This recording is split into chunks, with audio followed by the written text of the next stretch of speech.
Chers frères et sœurs, bonjour à tous, soyez le bienvenu à cette prière du matin. Et aujourd'hui, nous avons la grâce, le bonheur de célébrer la petite Thérèse, donc cette sainte française qui nous a laissé en fait un énorme témoignage. Elle est petite de taille mais grande dans le cœur. Et nous allons aujourd'hui méditer un peu sur sa vie basée sur l'évangile de Luc, chapitre 10, versets 13 au 16. Mais avant, bien sûr, nous allons nous confier à la Vierge Marie pour qu'elle puisse intercéder pour nous et que nous ayons la lumière de l'Esprit Saint pour bien entrer dans cette parole du Seigneur. Au nom du Père, du Fils et du Saint-Esprit. Amen. Je vous salue Marie, pleine de grâce. Le Seigneur est avec vous. Vous êtes bénie entre toutes les femmes, et Jésus, le fruit de vos entrailles, est béni. Sainte Marie, Mère de Dieu, priez pour nous pauvres pécheurs, maintenant et à l'heure de notre mort. Amen. Notre-Dame du Beau-Regard, priez pour nous.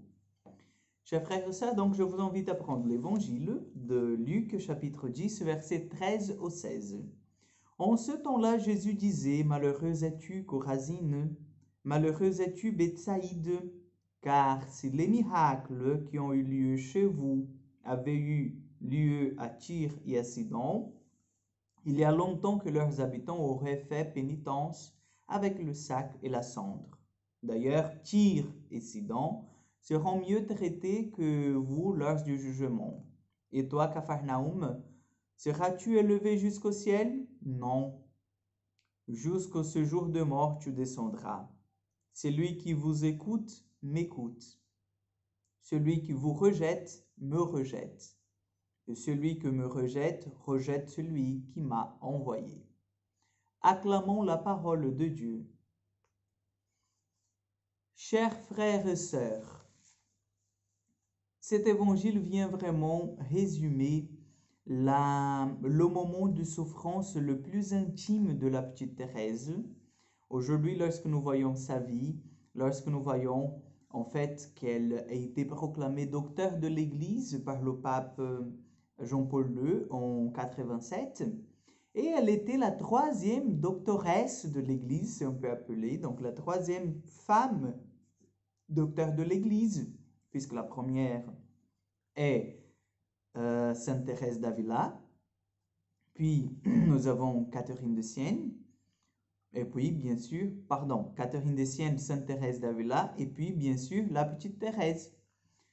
Et nous pouvons dire, oh, ben, elle a vécu dans le Carmel, elle était en fait loin de tout ça, de tout ce que nous vivons, de ce manque de foi, Non.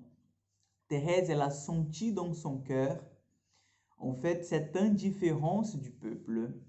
Je pense que Thérèse, elle a souffert en avance la déchristianisation, la sécularisation de son pays, la France, jusqu'au point, en fait, où elle ne savait plus à qui recourir. Elle a eu une crise de foi.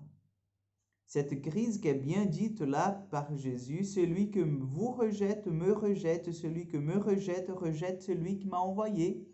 Donc la rejection de Jésus, la rejection du Seigneur.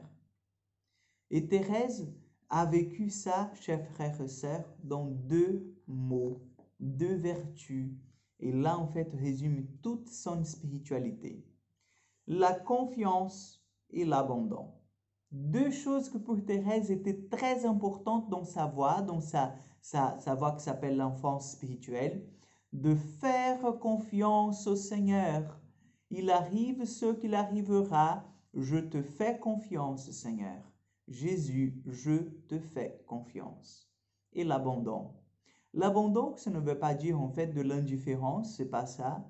L'abandon, c'est en fait de avoir cette foi que Jésus il conduit toutes les choses. Toutes les choses. C'est Jésus qui sait et c'est Jésus qui a le pouvoir en fait sur le monde.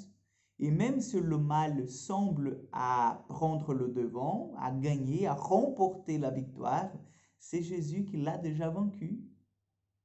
Donc l'abandon complet.